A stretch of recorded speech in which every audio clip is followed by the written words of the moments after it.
Assalamualaikum warahmatullahi wabarakatuh. Saya Aninis Piarani Sujito. Di sini saya akan menjelaskan tentang penulisan hadis dan sejarah perkembangannya.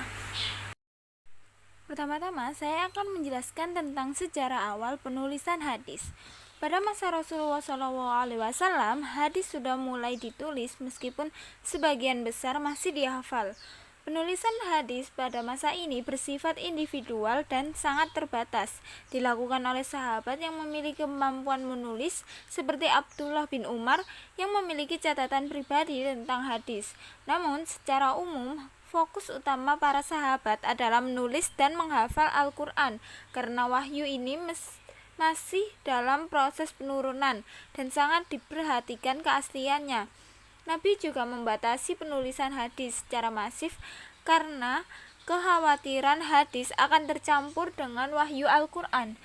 Hanya hadis-hadis yang panjang dan berkaitan dengan aturan penting, seperti zakat, yang ditulis secara resmi untuk arsip dan penyebaran. Pada masa Khulafaur Rasyidin, periwayatan hadis juga dibatasi untuk menghindari munculnya hadis palsu akibat perpecahan dan friksi dalam umat Islam saat itu. Selanjutnya adalah alasan perbedaan pendapat mengenai larangan dan perintah penulisan hadis. Perbedaan pendapat ini dipicu oleh konteks dan tujuan penulisan hadis pada masa awal Islam. Di satu sisi, ada hadis yang melarang menulis hadis selain Al-Quran dengan alasan utama menjaga kemurnian wahyu, terutama saat wahyu masih turun dan belum selesai difinalisasi, serta para sahabat yang belum semua mahir menulis. Di sisi lain, ada hadis yang memerintahkan penulisan hadis untuk menjaga kebenaran ucapan Nabi, terutama sahabat yang pandai menulis dan dapat dipercaya. Larangan ini lebih bersifat umum dan kontekstual, sedangkan perintah menulis memiliki sifat khusus untuk sahabat tertentu. Pendapat ulama berbeda dalam menafsirkannya, namun mayoritas sepakat bahwa larangan awal dicabut setelah wahyu Al-Quran selesai dan kondisi memungkinkan pembukuan hadis. Dengan demikian, penulisan hadis tidak bertentangan melainkan merupakan proses bertahap sesuai kondisi saat ini. Lalu ada proses kodifikasi hadis pada masa Khalifah Umar bin Abdul Aziz dan ulama setelahnya. Kodifikasi hadis resmi pertama terjadi pada masa Khalifah Umar bin Abdul Aziz, yaitu 99 sampai 101 Hijriah, sebagai respon atas kekhawatiran akan hilangnya hadis karena para sahabat dan ulama hadis tersebar dan wafat, serta banyaknya hadis palsu yang beredar. Ia menginstruksikan pengumpulan hadis pada Gubernur Madinah, Abu Bakar bin Muhammad bin Amr bin Hams, dan tokoh hadis Muhammad bin Syihab al-Zuhri.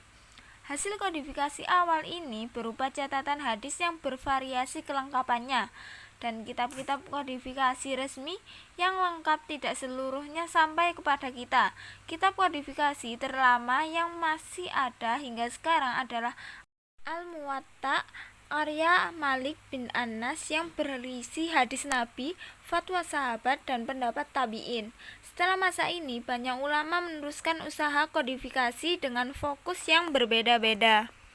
Berikut adalah upaya para ulama dalam menjaga keaslian dan kemurnian hadis. Mereka mengembangkan berbagai ilmu dan metode khusus untuk menilai keaslian hadis, yang dikenal sebagai ilmu hadis. Dua cabang utama ilmu ini adalah diroyah atau kaidah hadis dan riwayah, cara periwayatan hadis. Selain itu, ilmu jahr wa ta'dil berkembang sebagai ilmu kritik terhadap perawi hadis untuk menilai siapa yang dapat dipercaya dan siapa yang tidak. Selanjutnya adalah perkembangan penulisan hadis. Setelah abad ketiga Hijriah, fokus ulama beralih pada hafalan dan penyelidikan sanad atau rantai perawi hadis yang telah dikodifikasikan.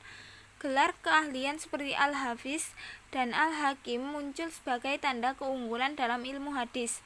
Kitab-kitab baru bermunculan seperti Kamus Hadis atau Ma'ajim, kitab hadis hukum, dan kitab hadis Targhib wa Tarhib.